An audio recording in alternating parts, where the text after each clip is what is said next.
नमस्कार, good morning Chhattisgarh. आप देख रहे हैं, मैं हूं आपके साथ योगिता वाजपेयी। इस एक बुलेटिन में आपको मिलेगा छत्तीसगढ़ की हर खबर का अपडेट, लेकिन उससे पहले नजर हेडलाइंस पर।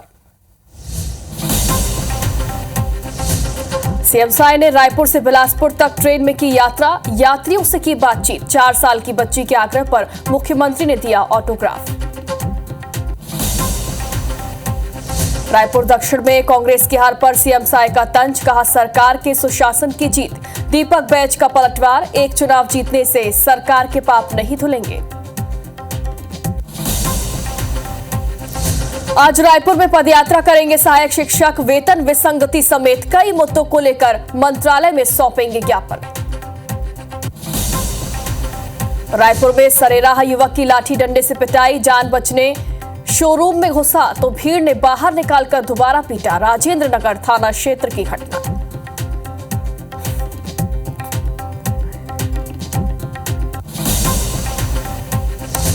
बिलासपुर में बेखौफ बदमाश, एटीएम में की चोरी की कोशिश, तोड़फोड़ का सीसीटीवी आया सामने।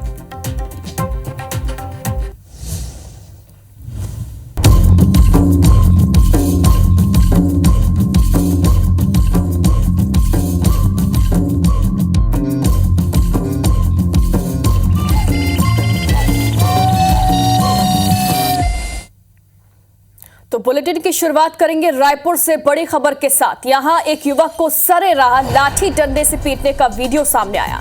जान बचाने के लिए युवक शोरूम में घुस गया, लेकिन इसके बावजूद लड़कों के झुंड ने शोरूम से बाहर निकालकर दोबारा युवक के साथ पिटाई की। रात लगभग 10 बजे की ये पूरी घटना बताई जा रही है। केनाल रोड इलेक्ट्रॉनिक शोरूम के पास की ये घटना है। राजेंद्र नगर थाना क्षेत्र का ये पूरा मामला बताया जा रहा है। एक युवक की लाठी डंडे से पिटाई की गई, सरेराह युवक को पीटा गया और जब जान बचाने के लिए युवक एक शोरूम में घुस गया तो उसके बावजूद लड़कों के झुंड ने शोरूम से बाहर निकालकर युवक को बेरहमी से पीटा है। रात लगभग 10 बजे की यह घटना बताई जा रही है। केनाल रोड इलेक्ट्रॉनिक शोरूम का यह पूरा मामला बताया जा रहा है। इलेक्ट्रॉनिक शोरूम के पास की पूरी घटना है, जहां पर युवक को कुछ लड़कों ने पकड़कर जमकर पीटा है। ज्यादा जानकारी के लिए हमारे सहयोगी संदीप हमारे साथ जुड़ गए। संदीप, क्या है पूरा मामला बताएं, और जिन लोगों ने युवक के साथ मारपीट की, क्या वो गिरफ्तार कर लिए गए? देखिए, रायपुर में लगातार ये घटना चाकूबाजी मारपीट की आम हो गई है। हत्याएं भी लगातार हो रही है, हम लगातार दिखा रहे हैं। उस बीच में कल दिन रात को बता दें कि सरेराह ये घटना सामने आई है। एक मामूली विवाद हुआ था एक लड़के का और एक लड़कों का समूह था, तो उसे बल्ली और डंडे से मारते हुए तो खदेड़ते हुए ले गए। लड़का जान बचाते हुए नरेश ट्रेडिंग नाम की एक बड़ा शोरूम है, वहां घुस गया, उसे वहां से निकालते हैं और उसके बाद फिर उसे बहुत बुरी तरीके से मारते हैं। शोरूम के अंदर भी उसकी पिटाई की गई। सबसे बड़ी बात की राजेंद्र नगर थाना क्षेत्र का मामला है, पास में ही राजेंद्र नगर थाना है। ना तो राजेंद्र नगर थाना को ये पता चल पाया, ना सिविल लाइन को पता चल पाया।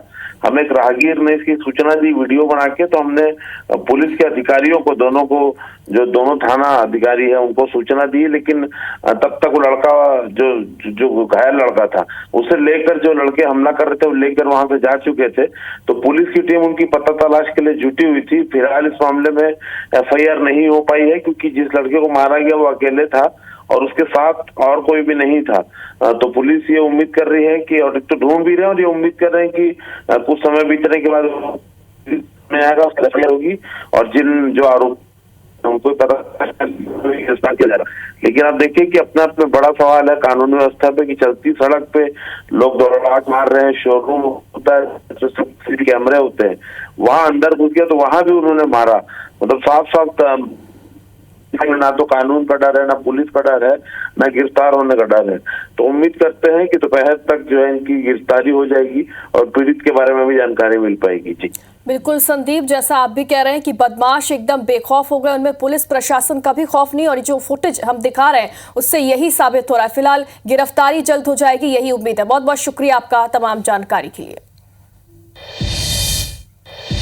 और अब बिलासपुर से खबर है, यहां पर एटीएम में चोरी की कोशिश की गई। नकाबपोश बदमाशों ने चोरी की कोशिश की। एटीएम में तोड़फोड़ का सीसीटीवी भी सामने आया। घटना की जांच में सरकंडा पुलिस जुटी हुई है। एटीएम के अंदर का ये सीसीटीवी फुटेज सामने आया है। नकाबपोश बदमाशों ने चोरी की कोशिश की, लेकिन उसमें नाकाम हो गए। एटीएम में तोड़फोड़ की भी कोशिश की गई। फिलहाल इस घटना की जांच की जा रही है। कौन है वो बदमाश जो चोरी की कोशिश यहां पर कर रहे थे, उनकी पहचान अभी तक नहीं हो पाई है। पुलिस इस पूरे मामले की जांच में जुटी हुई है। लोकल है, आसपास कहीं होगा ये। और अब रायपुर से बड़ी खबर है। यहां पर आज सहायक शिक्षक पदयात्रा करेंगे। वेतन विसंगति के मुद्दे पर सहायक शिक्षक आज पदयात्रा निकालने वाले हैं। शिक्षक संघर्ष मोर्चा के पदाधिकारी मंत्रालय में ज्ञापन भी सौंपेंगे। इंद्रावती भवन से महानदी भवन तक दोपहर 1 बजे ये पदयात्रा निकाली जाएगी। जिला अध्यक्ष, ब्लॉक अध्यक्ष और साथ ही इसमें पैदल मार्च करते हुए नजर आएंगे। वेतन विसंगति दूर करने, क्रमोन्नत वेतनमान देने और पुरानी पेंशन देने सहित कई मांगों को लेकर आज सहायक शिक्षक पैदल मार्च करने वाले। तो सहायक शिक्षक आज राजधानी की सड़कों पर उतरेंगे। कई मांगों को लेकर आज पैदल मार्च किया जाएगा, लेकिन जो मुख्य मांग है वेतन विसंगति को दूर करने की मांग लेकर आज पदयात्रा निकाली जाएगी। दोपहर 1 बजे ये पदयात्रा शुरू होगी। महानदी भवन से ये पदयात्रा निकाली जाएगी और पदयात्रा जो है उसमें पदाधिकारी मंत्रालय में ज्ञापन भी सौंपेंगे।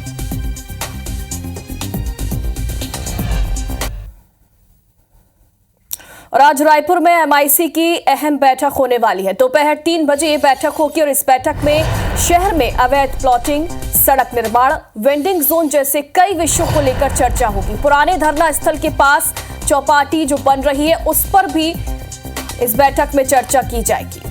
दोपहर 3 बजे ये बैठक होने वाली है। एमआईसी की अहम बैठक है जिसमें कई मुद्दों को लेकर चर्चा होगी, लेकिन मुख्य तौर पर अवैध प्लॉटिंग, सड़क निर्माण और वेंडिंग जोन जैसे विषयों पर इस बैठक में चर्चा होगी। साथ ही पुराने धरना स्थल के पास जो चौपाटी बन रही है उसको लेकर भी इस बैठक में चर्चा संभावित है।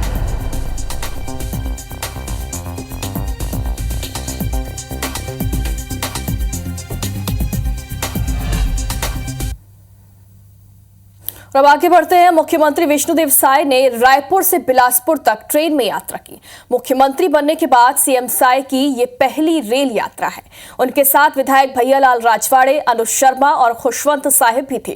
रेल यात्रा के दौरान सीएम साय ने यात्रियों से भी बातचीत की और एक बुजुर्ग यात्री ने सीएम को श्रीमद् भगवत गीता भी भेंट की। 4 साल की समायरा के आग्रह पर मुख्यमंत्री ने ऑटोग्राफ भी दिया।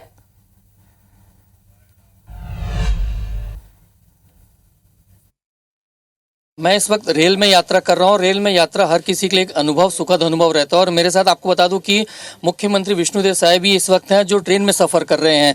आमतौर पर ट्रेन में पहले ज़रूर सफ़र करते थे, लेकिन लंबे समय बाद वापस वो ट्रेन में सफ़र किए हैं और पूरी उनकी जो विधायक है उनके साथ के वो पूरी टीम यहाँ पर मौजूद है, उनसे बातचीत करेंगे। सर, ट्रेन में आप सफ़र कर रहे हैं, कुछ सबसे पहले तो अनुभव आपसे, पुराना जो अनुभव है ट्रेन के शुरुआती दिनों का, कुछ बताएंगे।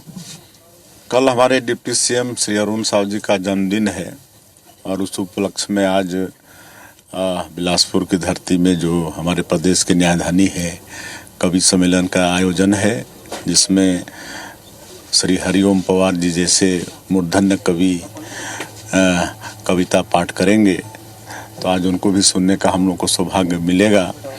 और मुख्यमंत्री का दायित्व संभालने के बाद ये पहली हमारी रेल यात्रा है और बहुत आनंद से यात्रा कट रही है। यात्रा हमारी पुरानी यादें ताज़ा कर रही है। जब हम विधायक सांसद हुआ करते थे तो अक्सर भोपाल और दिल्ली ट्रेन से ही आया जा करते थे। समय के हिसाब से बदलाव ज़रूरी होता है और डेवलपमेंट भी ज़रूरी होता है। विपक्ष ये बात कहता है कई बार कि ट्रेन की सुविधाएं नहीं है, ट्रेन लेट हो रही है, लेकिन कहीं ना कहीं विकास हो रहा है जिस वजह से चीज़ें हो रही है। आने वाले समय में हो सकता है इसका फ़ायदा मिले, क्या कहेंगे आप? बिल्कुल, उनको समझना चाहिए ये विकास के लिए हो रहा है। कोई भी सरकार नहीं चाहेगी कि ट्रेन लेट हो या रद्द हो, लेकिन अगर कहीं ट्रेन लेट हो रहा है, रद्द हो रहा है तो उसके पीछे भी जो लगातार ट्रैक बदलने का काम हो रहा है। 50 साल से वही ट्रैक चल रहे थे जिसके कारण दुर्घटना हो रही थी। तो ट्रैक बदला जा रहा है ताकि आगे दुर्घटना नहीं हो। तो इसमें अगर थोड़ी तकलीफ भी होती है तो उसको समझना चाहिए। गीत संगीत भी होता है, तो एक छत्तीसगढ़ी संगीत आप थोड़ा सा गुना देंगे।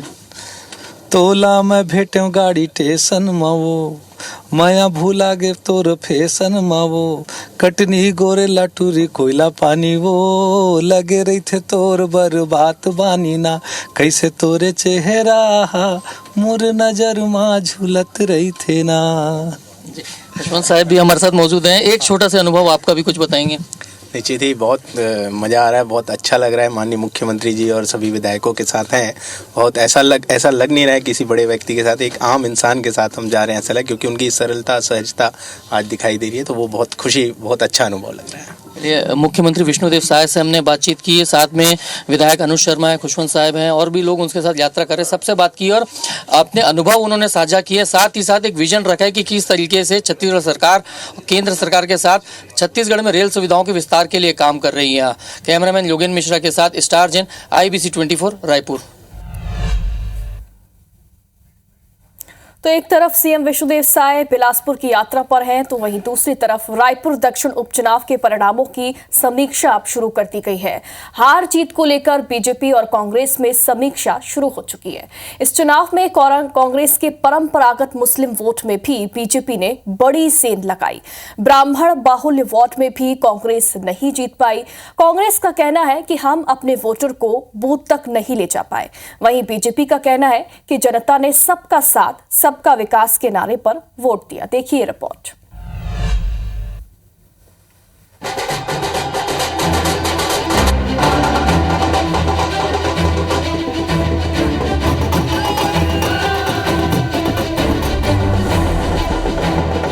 रायपुर दक्षिण उपचुनाव में भाजपा ने अपनी जीत का सिलसिला बरकरार रखा है। जिन वोटर्स के बल पर कांग्रेस जीत का दावा कर रही थी, उन्होंने भी आकाश का साथ नहीं दिया। कांग्रेस के आकाश शर्मा अपने ही वार्ड सुंदरनगर में लीड नहीं ले पाए। सुंदरनगर वार्ड के 16 बूथ में से केवल अश्वनी नगर के बूथ में कांग्रेस को 1 वोट से लीड मिली। ब्राह्मण पारा, जहां 3000 ब्राह्मण वोटर हैं, वहां बीजेपी को 3017 वोटों की लीड मिली है। इसी तरह मुस्लिम बाहुल्य वार्ड बैजनाथ पारा, संजय नगर, संतोषी नगर में भी भाजपा ने बढ़त हासिल की। महापौर एजाज ढेबर के मौलाना अब्दुल रऊफ वार्ड की बात करें तो यहाँ के 13 बूथ में से 7 में भाजपा को बढ़त मिली है। महंत लक्ष्मी नारायण दास वार्ड में लगभग 4000 ब्राह्मण वोटर हैं। यहाँ पर भी बीजेपी को 3500 की लीड मिली। नवनिर्वाचित विधायक सुनील सोनी ने कहा कि रायपुर की जनता ने कांग्रेस की भ्रम फैलाने वाली और बांटने वाली राजनीति को नकार दिया है। कांग्रेस पार्टी को हमेशा इस बात को कहता हूँ, कांग्रेस पार्टी चुनाव आता है, भ्रम फैलाती है, झूठ बोलती है, अफवाह फैलाती है और समस्या पैदा करके राजनीति करती है। और भारतीय जनता पार्टी की कथनी और करनी में अंतर नहीं है, समस्या का समाधान करके राजनीति करते हैं। कांग्रेसियों ने तो अपने प्रत्याशी को उनके बूथ में ही जीतने नहीं दिया, इसके लिए कांग्रेस ही जिम्मेदार है। कांग्रेसियों ने अपनी क्या भूमिका निभाई है वो अपनी आत्मा से सोचें। उपचुनाव में मिली करारी हार पर पीसीसी चीफ दीपक बैज का कहना है कि हम अपने वोटर्स को बूथ तक नहीं पहुंचा पाए। इन सब की समीक्षा जरूर की जाएगी। हमारे बूथ के एक कार्यकर्ता से लेकर तमाम पार्षद, ब्लॉक कांग्रेस अध्यक्ष, हमारे प्रभारी विधायक, पूर्व विधायक, मंत्री, पूर्व मंत्री और तमाम वरिष्ठ नेताओं ने भाई आकाश शर्मा के लिए और पार्टी के लिए मजबूती के साथ काम किया। अब देखिए समीक्षा करेंगे, कुछ चीजें तो वही समीक्षा करने की। जिस तरह से कांग्रेस के हाथ से इस बार मुस्लिम वोटर्स फिसले हैं, वो कांग्रेस के लिए बेहद चिंता का विषय है। रायपुर दक्षिण के नतीजों को देखकर ये कहा जा सकता है कि जनता ने साय सरकार के 11 महीने के कार्यकाल और सबका साथ सबका विकास पर विश्वास जताया है। राजेश मिश्रा, IBC 24 रायपुर।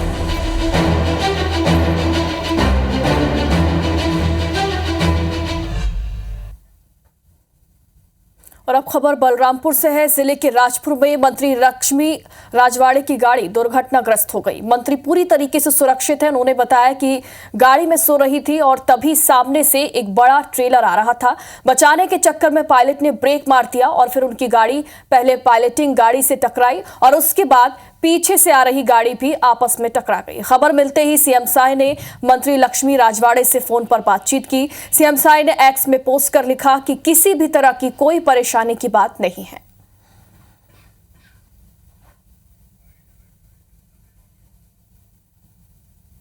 मैं स्वस्थ हूँ, चिंता करने की बात नहीं है और छोटी सी घटना थी, लेकिन ईश्वर की कृपा से हम सब ठीक हैं।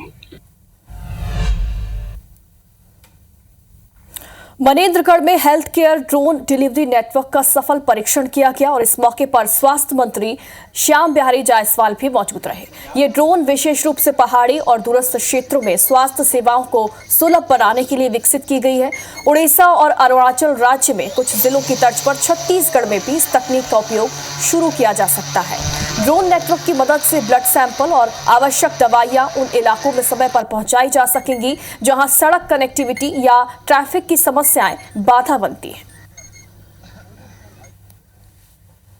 Health care drone delivery network system जो ग्रामीण भारत के लिए एक उपहार सा होगा, इसका आज सफल परीक्षण हम लोगों ने मनेंद्रगढ़ इस ग्राउंड से प्रारंभ किया है। मनेंद्रगढ़ भी एक ट्राइबल एरिया है एंड एक माइनिंग एरिया भी है, तो जहाँ पर बेसिक सुविधा उपलब्ध होती नहीं है और जो क्षेत्र के लोग हैं उनको बड़े अस्पताल आना पड़ता है एडवांस ट्रीटमेंट के लिए।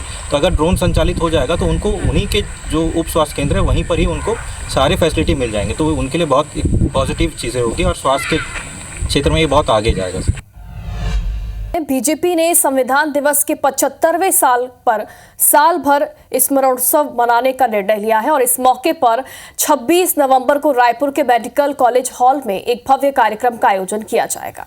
इस कार्यक्रम के तहत राज्यपाल, मुख्यमंत्री, उप मुख्यमंत्री और विधायक संविधान की प्रस्तावना का वाचन करेंगे। इसे लेकर मंत्री टंकराम वर्मा ने बताया कि स्कूल कॉलेजों में प्रश्नोत्तरी, वाद विवाद और भाषण प्रतियोगिता भी इस मौके पर रखी जाएगी।